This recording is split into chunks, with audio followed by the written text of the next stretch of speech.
정치권 이슈를 직접 묻고 답하는 정치 Y.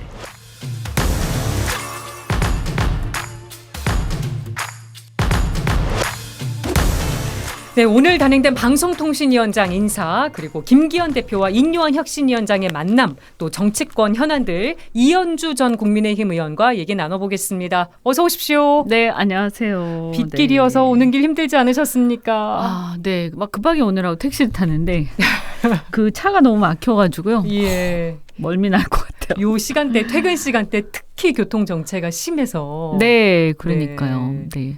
지금 보니까 전국 상황도 국회 상황도 정체에 멀미 일로 날 있는 것 게 아닌가 같아요. 싶은데요. 그러니까 멀미가 나요. 요새. 일단 방통위원장 건부터 짚어볼게요. 방통위원장에 김홍일 국민권익위원장이 내정됐습니다. 특수통 검사 출신이고 윤석열 대통령 검사 직속 선배였고요. 네. 뭐 설로는 계속 언급이 됐는데 실제로 오늘 지명이 됐습니다. 그러게요. 어떻게 보셨습니까?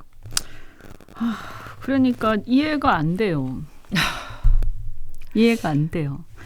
그죠? 아마 많은 분들이 자세히 또 알고 보면 이해가 안 되실 거예요. 그죠? 일단 처음 받는 인상은 방통위의 웬 검사장? 네. 그죠? 이례적인 그런 거고. 일이죠. 네. 이분이 방송하고 무슨 관계가 있나? 뭐 이런 거. 방송통신 정책에 대해서 뭐 굉장히 예전에 윤 대통령이 뭐라고 막 또는 대통령실이 네. 방송통신 정책에 대해서 엄청나게 얘기를 하시면서 이동관 위원장 임명의 변을 얘기를 했단 말이죠. 예. 그죠? 그랬던 분들이 갑자기 완전히 문외한을 임명을 한다? 응? 앞뒤가 안 맞다. 이해가 안 된다. 응? 그러면 그때는 뭐냐? 그러면 그때 얘기한 그 방송통신 정책의 그 일변은 그죠? 뭐였어? 그냥 한 얘기였어? 그런 생각이 그래서 들고. 오늘 대통령실이 밝힌 지명 배경을 보니까 이해관계가 충돌하는 현황이 산적해 있어서 공명정대한 업무 처리가 필요하다. 또 법과 원칙에 대한 소신, 어디에도 치우치지 않는 균형 감각으로 방통의 공정성을 지켜낼 적임자다. 이렇게 설명했거든요. 그리고 일단 또 다른 점, 이분이 BBK 특검을 하셨어요. 그렇죠. 그때 무혐의를 했죠. 그리고 나서 윤 대통령께서 그때 이명박 대통령을 수사를 하면서 구속하면서 그 전에 특검 수사가 잘못됐다. 이렇게 사실 결론을 내린 셈이죠. 네. 그죠? 그래서 그 전에 특검 수사가 근데 재밌는 건 뭐냐면 김홍일 특검의 그 BBK 특검에서 그 특검 팀에 사실은 윤석열 대통령이 계셨어요. 그랬죠. 검사 시절에. 그래서 그때도 저는 좀 의아했거든요. 왜 자기가 팀에 있으면서 수사했을 때 무혐의 해놓고 자기가 다시 그 대통령을 구속까지 시키냐. 그럼 그거에 대한 설명이 있어야 되는 거 아니냐. 그때 왜 무혐의했고 지금은 왜 뭐 증거가 새로 나왔나? 네. 응? 그러니까 증거가 새로 나와야 되는 거예요. 사실 법원 같으면 새로운 증거가 제시되지 않은 상태에서 그 앞에 재판과 다른 재판 결과를 낼 수가 없어요. 그죠? 네.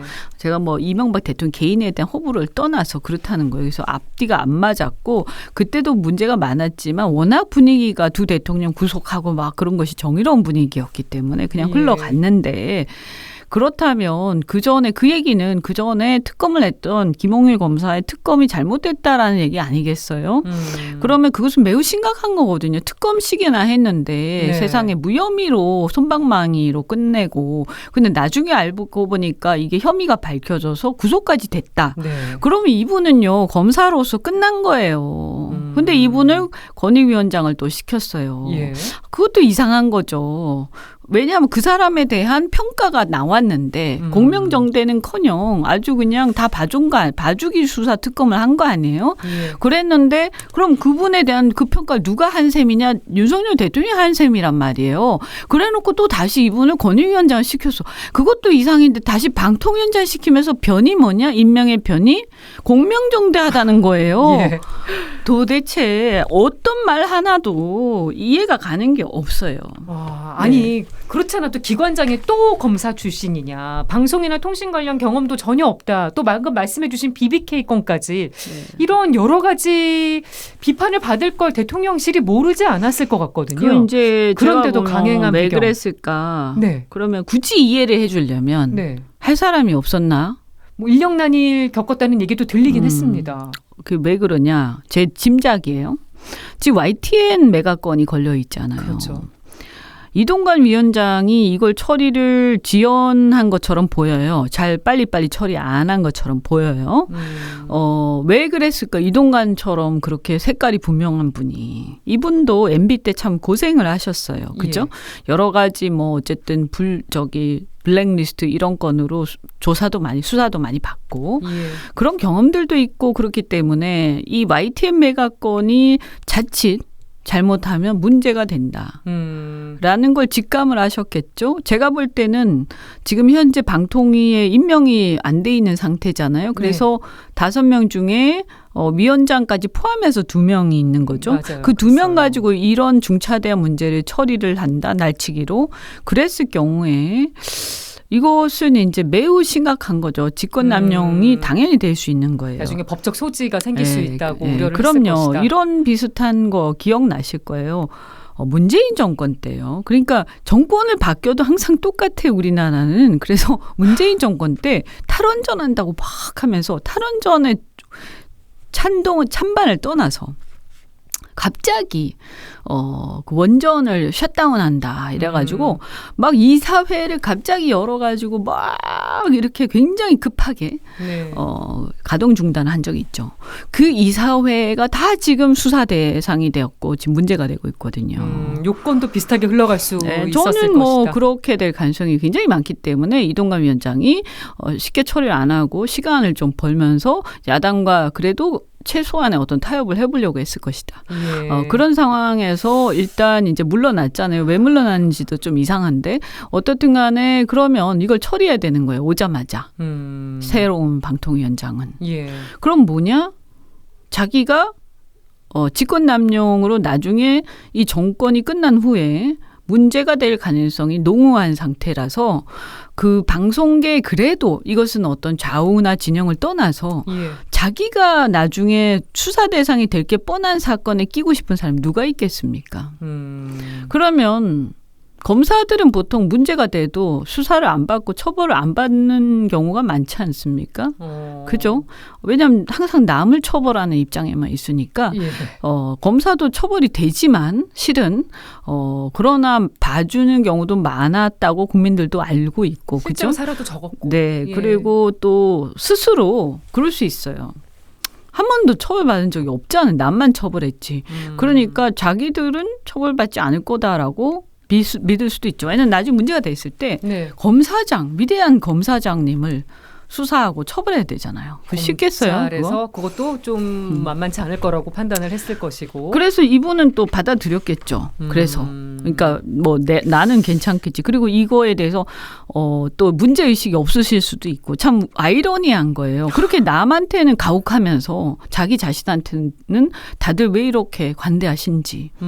이게 지금 국민들이 의아해하고 저는 그래서 이러한 정의, 그러니까 내로남불이라든가 이런 어떤 권력기관에 나는 괜찮고 남은 가혹하게 이런 것들을 바로잡는 게 그게 정의로운 길이고요. 그것을 사실은 윤석열 대통령한테 기대를 했죠. 사람들이. 원칙과 그렇죠? 상식 얼마나 강조했습니까? 근데 뭐 완전히 그냥 지금 다 깨지는 상태인데 그래서 다음에 또 그것이 시대 정신처럼 되겠죠. 지금 뭐 야당들은 제2의 이동관이다. 검찰판 하나회다. 방송장악 시즌2다. 이렇게 비판하고 있습니다. 야당들 비판에 어느 정도 일리가 있다고 보시나요? 그 방송장악을 이제 느낌에 이제 이동관 위원장보다도 더 좀 무지막지하게 할 가능성이 있다. 앞뒤에 안 재고. 그죠? 정치력을 발휘할 생각을 전혀 하지 않고 그냥 상명하복식으로 할 가능성이 있다. 그걸 기대한 거 아니겠어요? 청와대 대통령실에서는.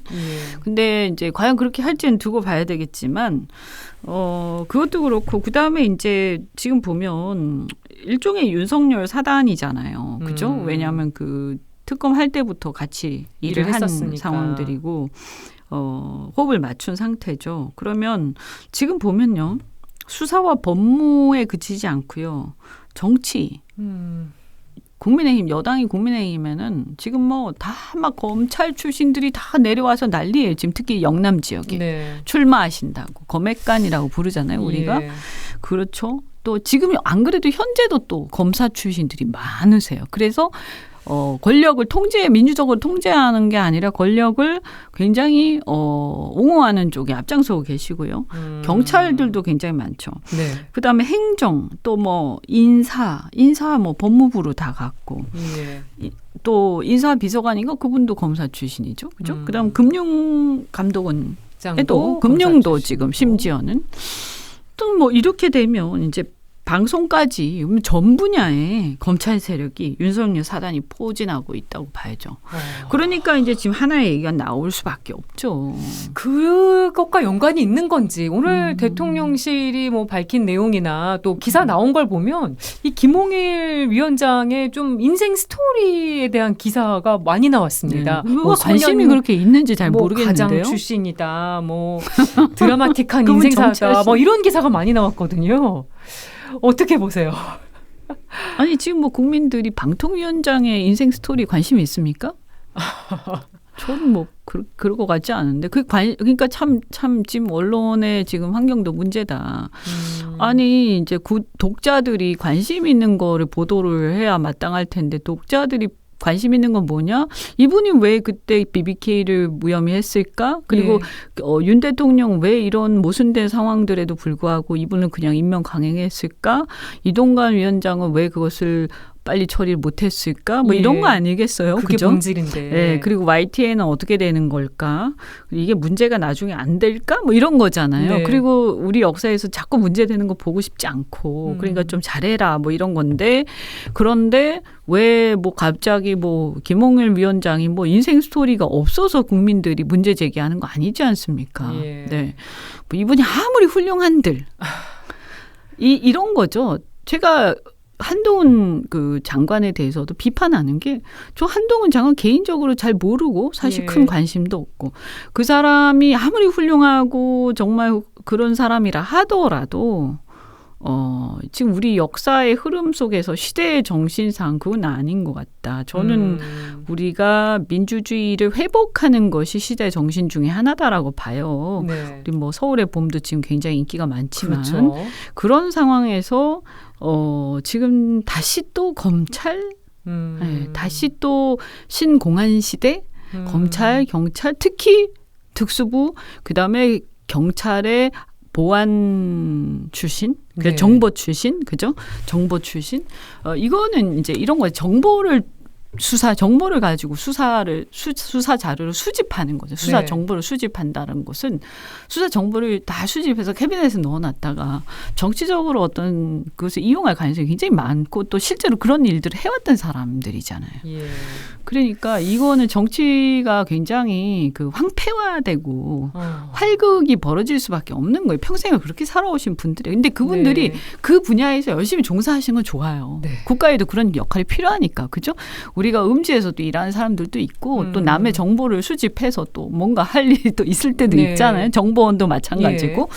그런데 이분들이 정치를 하고 국가를 지도자로서 이끌어 나가고 대한민국 긍정적인 방향으로 우리를 좀 더 희망찬 방향으로 이끌어 나가는 리더들이 맞아? 우리가 지금 이 시대에 이런 집단의 지배를 받는 게 맞는 거야? 이게 시대에 대한 고민이 있는 거예요. 국민들이. 저는 그럴 거라고 봐요. 그건 별개의 문제라는 말씀이신 거죠. 그렇죠. 개인의 어떤 인생 스토리 그분이 아무리 훌륭한 그거하고 상관없다는 거예요. 그리고 예를 들면 검찰 출신이라 다 나쁘다 이게 아니에요. 예. 검사하다가 나와서 정치할 수도 있지. 예. 그런데 이건 지금 보면 이 양상은 세력화돼 있다라는 거죠. 세력화돼 있다. 그냥 뭐 검사 좀 계시다가 나와서 정치하는 사람 이런 사람이 아니고 네. 지금 검찰 집단의 그것도 특정 어떤 사단이 세력화되어 있는 것 같다. 그래서 인사에서 그 사람들이 다 요직을 차지하고 있고 예. 그 사람들이 모든 정보를 가지고 있다. 서울의 봄에서 보면 저 오늘 저녁 때 보러 갈 건데요. 네. 근데 이제 얘기 들어보면 전두환 그때 합수 본부장 네. 그분이 이분이 권력을 차지할 수밖에 없었겠구나 싶은 게 모든 정보가 거기로 흘러 들어오는 구조 속에 있었잖아요. 다 관할하고 있었죠. 그렇죠. 권력의 공백기에 모든 정보를 자기가 읽고 있는 사람은 그 사람이 권력을 나중에 집권할 가능성이 굉장히 높아지죠. 모든 걸 다 알고 있으니까. 그래서 정보가 독점되는 거가 얼마나 위험한 건데요. 예. 근데 또 걱정이 되는 게 방통위입니다. 그렇지 않아도 5인 합의제 기구가 2인으로 비정상 운영되고 있었는데 지금 1인이죠. 지금 민주당에서는 이제 뭐 임명을 강행하더라도 또 탄핵 추진하겠다는 거거든요. 이러면 방통위 정상화가 요원해 보입니다. 이거 어떻게 하면 좋겠습니까?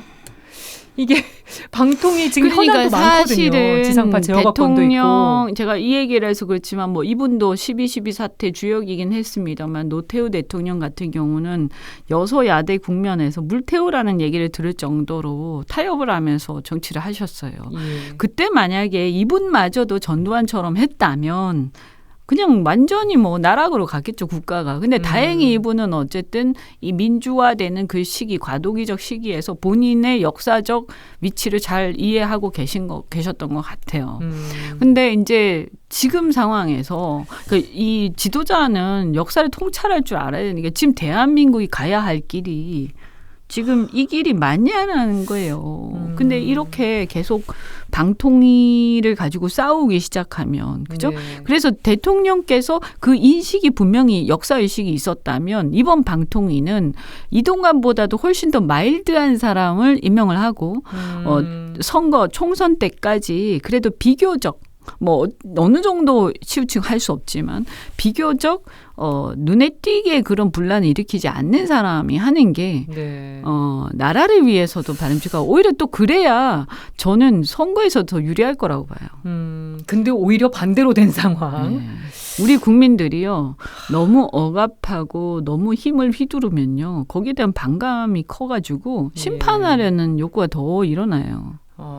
약간 하고 좀 이렇게 뭔가 좀 안 돼 보이고 편들어 주고 싶고 이래야 되거든요. 선거에서 이기려면요. 이 방통위원장권으로 국회가 또 시끄러워질 것 같은 그러니까요. 그런 참 예상이 민주당도 그런데 되고 있는 상황입니다. 이걸 탄핵을 또 한다.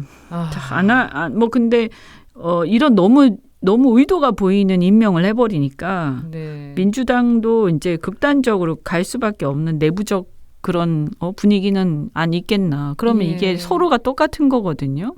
그러니까 뭐 일대 전쟁을 벌이는 거죠. 방송을 가지고. 뭐 이런 나라가 다 있어. 이런 거 아니겠어요? 국민들이 볼 때는. 그죠? 네. 네, 우리가 선진국인데. 걱정이 정말. 되는 상황입니다.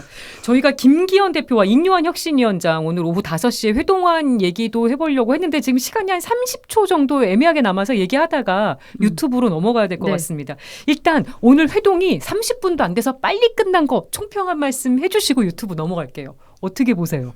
두 분이 하실 얘기가 별로 없었나 보죠. 그죠? 그러니까 어떤 면에서 보면 서로 이제 할 얘기 다 했고 네. 더 뭐 할 얘기 없어. 뭐 이런 거 아니겠어요? 인요한 위원장은 기자들 질문에 답변도 안 했습니다. 네, 그러니까 이제 갈 때까지 간 것 같다. 두 이제 관계가. 그리고 대통령께서 아마 어제 얘기를 했겠죠. 얘기 좀 해서 뭐 너무 그러지 마라 했을 텐데 그게 이제 그러니까 억지로 만나긴 했는데 진심은 없는 거죠. 알겠습니다. 저희가 김기현 대표가 사실은 어제 윤석열 대통령을 비공개로 만났습니다. 그래서 윤 대통령이 김기현 대표한테 힘을 실어주는 거 아니냐는 해석이 사실 많이 나왔거든요. 그리고 오늘 바로 다음 날 인요한 혁신위원장을 만난 거예요. 의원님도 좀 그런 해석이 내포되어 있다고 보십니까?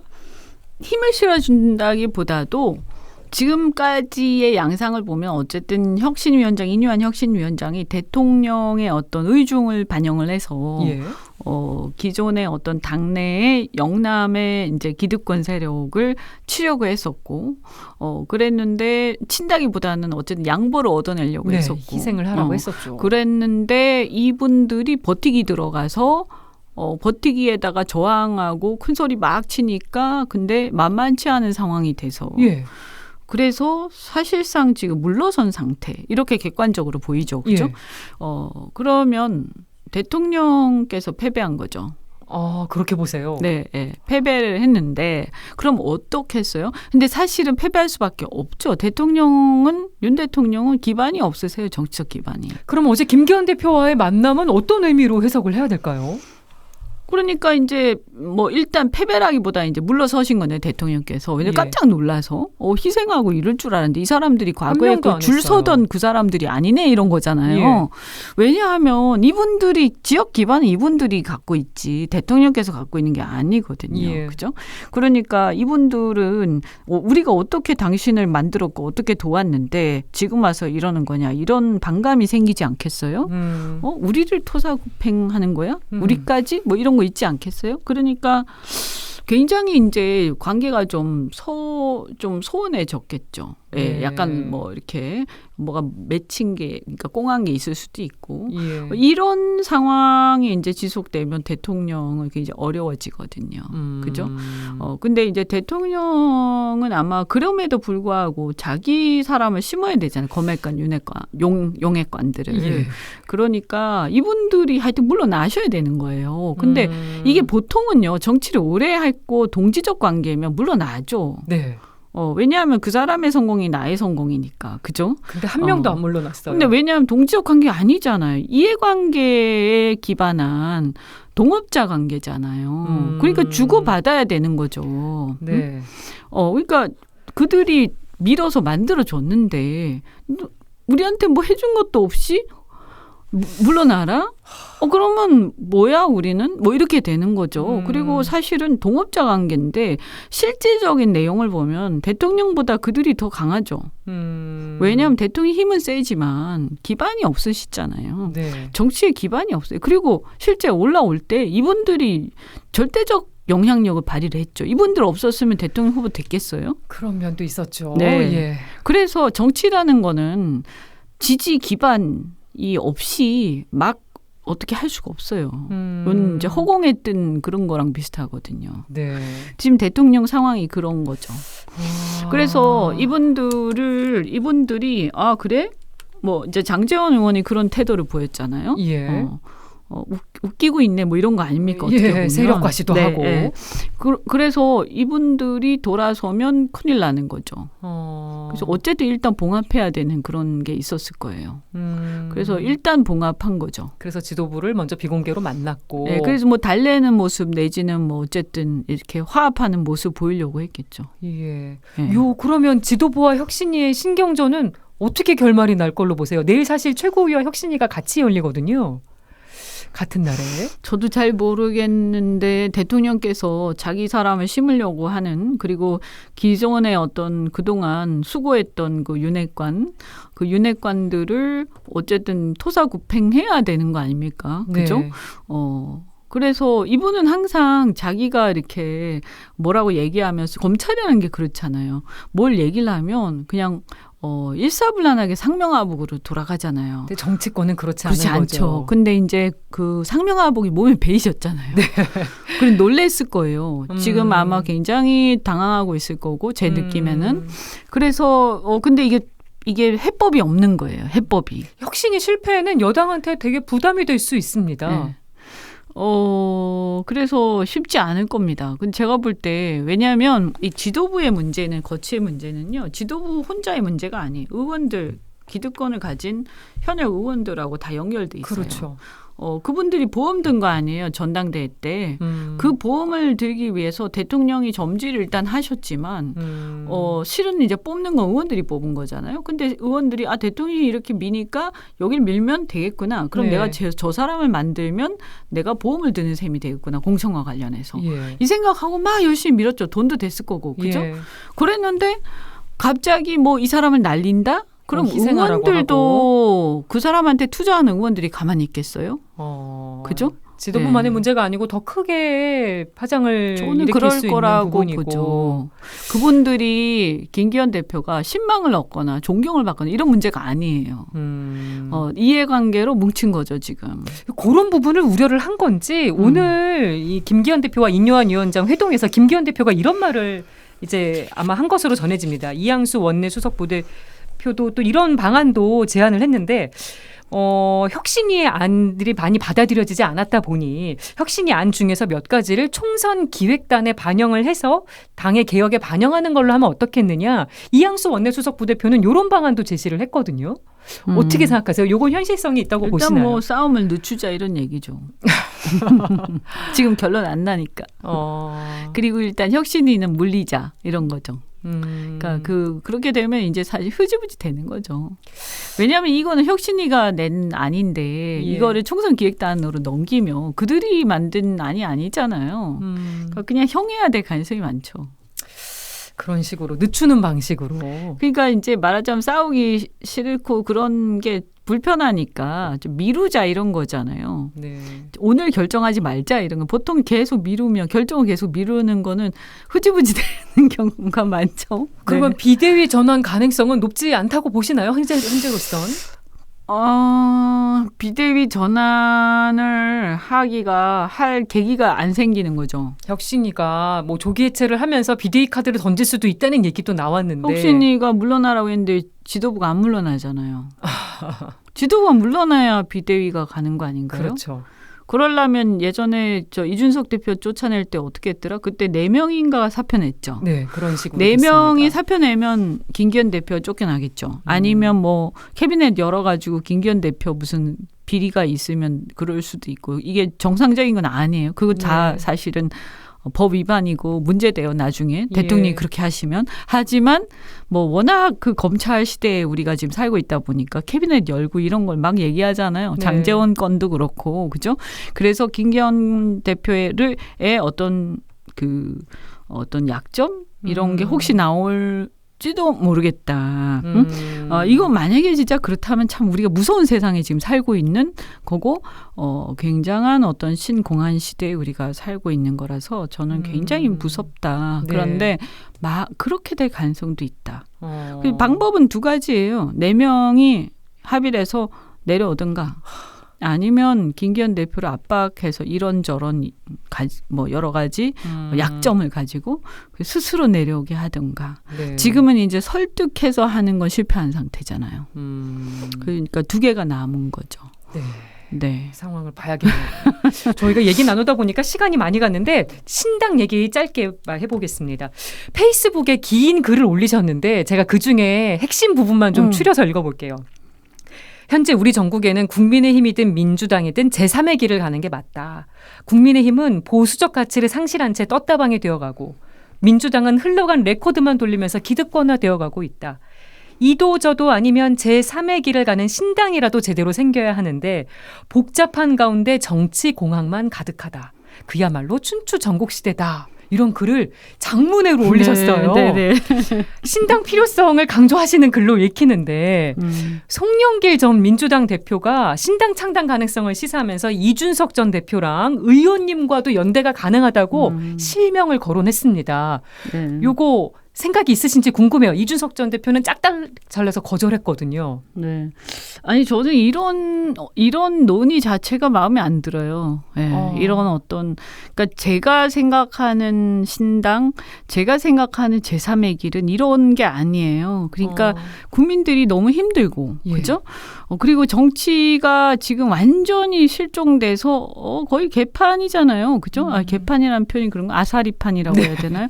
어쨌든 엉망이고 미래 희망이 안 보이죠. 이번에 그 엑스포에서 정말 처참하게 우리가 지는 걸 보면서 우리나라의 현 주소, 우리나라가 이거 우리가 생각했던 것보다 훨씬 더 우리의 상황이 심각한가 봐. 그리고 경제도 지금 장난 아니거든요. 이런 상황에서요. 정치가 어떻게 가야 돼? 그 정치를 바꾸려면 우리는 어떻게 해야 돼? 이 질문이란 말이에요. 저는 그거에 대한 성찰과 고민, 거기에 대한 답, 이런 것들을 모색하는 모습이 있는 게 더 중요하지. 물론 뭐 반윤도 당연히 뭐 야당이라면 저는 야당이 어떻게 친윤이겠어요. 그죠? 견제하는 게 또 자신의 어떤 그 사명이기 때문에 그건 또 견제는 해야 되니까 그것을 뭐 반윤은 당연히 전제를 깔고 얘기를 하는 건데 그런데 누가 누구를 만나고 누가 누구랑 손잡고 누가 누구랑 연대하고 누가 누구를 만났다 언제 어떻게 했다 누구를 만났다 몇 명을 어떻게 했다 굉장히 정치공학적이죠. 근데 이걸 뭐 모르겠어요. 저는 제가 국민 같으면 저야말로 정말 이 제3의 길에 대해서 누구보다도 민주당이 있을 때도 국민의힘이 있을 때도 저는 계속해서 그 길을 가왔거든요. 그게 예. 제 노선이거든요, 사실은. 네. 그런데 그것을 그렇게 기다리는 국민들이 많이 있음에도 불구하고 현재에 제3의 길하고 제3지대는 다릅니다. 그런데 제3지대 소위 이런 쪽에 있는 사람들이 하는 어떤 행동들 네. 굉장히 정치공학적이잖아요. 왜 국민의 뜻대로 굴러가지 않을까요? 그러면 이제 두 당이 실망스러워서 이걸 쳐다봤는데 네. 과연 사람들이 흡족할까? 막 절망스러울 것 같아요. 저도 약간 그런 느낌을 지금 저도 요즘 이제 계속 지켜보면서 저도 굉장히 좌절하는 중이거든요. 그래서 저는 이제 제가 생각하는 길, 이현주의 길은 뭔지 많이들 궁금해하세요. 제가 뭘 할 건지를 네. 제가 발표를 하려고 그래요. 늦지 않게. 언제쯤으로 생각하고 계십니까? 한 중순 정도에는 하려고 그래요. 그럼 네. 이준석 신당이 가시화되기는 전에 그거하고 너무 연결시키지 마세요. 예, 예. 왜냐하면 그 이준석의 길이 이현주의 길과 같을 수도 있지만 꼭 예. 같을 필요는 없죠. 그죠? 근데 토크 예. 콘서트를 같이 하셔서 또 같이 보시는 분들도 꽤 토크 있는 것 같습니다. 콘서트는 저는 이분하고도 하고 다른 분하고도 하죠. 예. 그리고 뭐 또 응원하죠. 예. 예. 세대 교체도 됐으면 좋겠고 이준석 대표가 국민의힘에서 고생을 많이 했잖아요. 전 좀 안타깝더라고요. 그래서 좀 이렇게 잘 되길 바라고. 예. 그런데 그 길이 같은 길이면 만나겠죠. 그죠? 네. 예, 예. 그런데 같은 길일지는 그것은 아직은 알 수가 없죠. 근데 지금 선거제도가 특히 비례대표 선거 방식이 아직 확정이 안 돼가지고 뭐 병립형이냐 연동형이냐 뭐 갈림길에 있는 것 같은데 만약에 예전 방식인 병립형으로 돌아가게 될 경우 신당 제3의 길이 더 어려워지게 되는 거 아니냐는 전망이 그 나오고 신당하고 있습니다. 제3의 길하고는 좀 달라요. 제가 예. 말씀드리는데 제3지대에 계신 분들하고 제가 생각하는 제3의 길하고는 조금 차이가 있어요. 예. 네. 그래서 그건 개념이 좀 다르다 이 말씀을 드리고요. 예. 그 선거법과 관련해서는 물론 뭐 관련이 있을 거예요. 그죠? 네. 연동형이 되면 신당이 더 쉬워지겠죠. 근데 저는 이렇게 생각해요. 출마에 너무 연연하지 않겠다. 예. 왜냐하면 자꾸 그렇게 되면 자꾸 정치공학적이 되어간다. 네. 그래서 막 이 사람 만나고 막 저 사람 만나고 막 이 사람하고도 손잡고 저 사람하고도 손잡고 근데 진정성 없어 보이는 진지하지 못한 모습을 보이게 될 가능성 위험이 있기 때문에 네. 좌절한 국민들한테 두 당의 좌절한 국민들한테 또다시 3당이 그런 모습 보여서는 안 된다. 그래서 만약에 준비가 안 됐으면 저는 지금 꼭 안 해도 된다. 그 생각까지도 하고 계신 거예요. 준비가 안 됐으면 지금 안 해도 되고 그러니까 스스로 저는 돌아볼 필요가 있다라는 생각이 들어요. 그리고 네. 출마에 또 너무 연연할 필요도 없고요. 왜냐하면 예. 지금 이 판에서 준비도 안 돼 있고 예를 들어서 뭐 서로가 막 정치공학만 난무하는데 별로 이렇게 서로 맞는 게 별로 예를 들어서 가야 할 길에 대해서 꼭 맞는 것도 아닌데 그걸 네. 무시하고 막 손잡아서 나중에 기대했던 국민들한테 실망을 끼쳐드리면 그 더 안 좋은 거 아니에요? 네. 그게 국민의당 그러니까 바른미래당이 실패했을 때 제가 너무 많이 느꼈기 때문에 네. 다시는 그러지 않아야 된다라고 생각하거든요. 뭐 연대의 방식이 됐든 신당의 방식이 됐든 제3의 방식이 됐든 뭐 결은 좀 다르겠지만 네. 저는 그런 것들은 기술적인 문제라고 생각하는 거죠. 그건 나중에 문제다. 네. 뭘 할 건지, 어떤 생각을 갖고 있는지, 어떤 우리가 뭘 추구할 건지, 예. 그래서 어떤 결기를 갖고 있는지, 그래서 어떤 각오를 갖고 있는 이게 훨씬 더 중요한 거 아닌가요? 그죠? 네. 네, 그래서 정말 이 정의로운 어떤 모습들이 보여야 되는데 네. 지금 그런 콘텐츠나 그런 정의로운 모습이나 국민들을 감동시키는 그게 잘 안 보여요.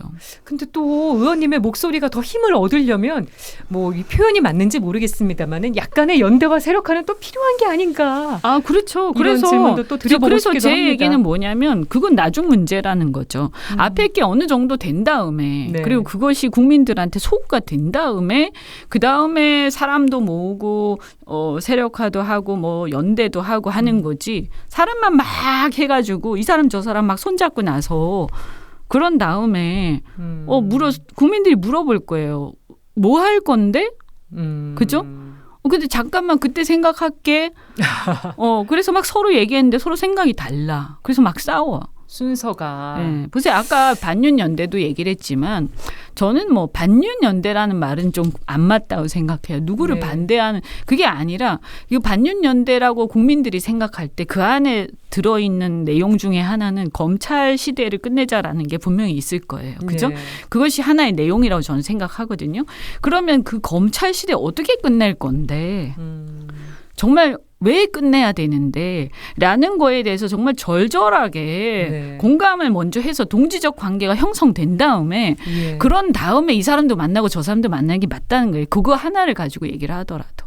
저희가 또 검찰로 얘기를 시작해서 검찰로 끝내게 되네요. 그렇죠. 근데 예를 들어서 반윤이라고 해서 네. 검찰 시대에 대한 인식은 별로 없는데 그냥 윤석열하고의 관계가 안 좋기 때문에 윤석열 대통령 관계가 안 좋기 때문에 반윤이다. 그것은 또 아니지 않습니까? 그죠? 네. 그게 어떤 역사적 의미가 있어요. 그래서 정치라는 것은 제가 너무 고리타분한지 모르겠지만 역사적 의미가 있는 길을 가야 되는 거 아닌가? 네. 뭐 근데 저라고 뭐 다 이렇게 훌륭한 거 아니에요. 저도 뭐 또 필요하면 막 손도 잡고 하는데 제 예. 얘기는 그냥 내용에 대해서 조금 더 생각해봐야 되겠다. 저 스스로가. 그러니까 잘못하면 하다가 막 네. 이렇게 일리 갔다가 막 저리 갔다가 하다 보면 자기 중심을 놓치게 될 수가 있겠다. 지향점과 의미에 더 같이 네, 그래서 중점을 그거를 두시는 것 같습니다. 제가 좀 고민을 해보고 전 지금 책도 이제 탈고를 거의 했는데요.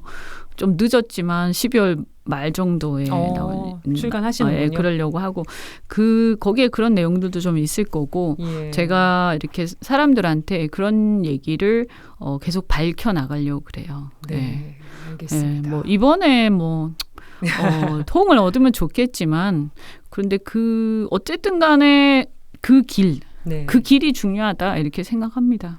네. 오늘 이현주 전 의원과 인터뷰 여기까지 하겠습니다. 고맙습니다. 네, 고맙습니다.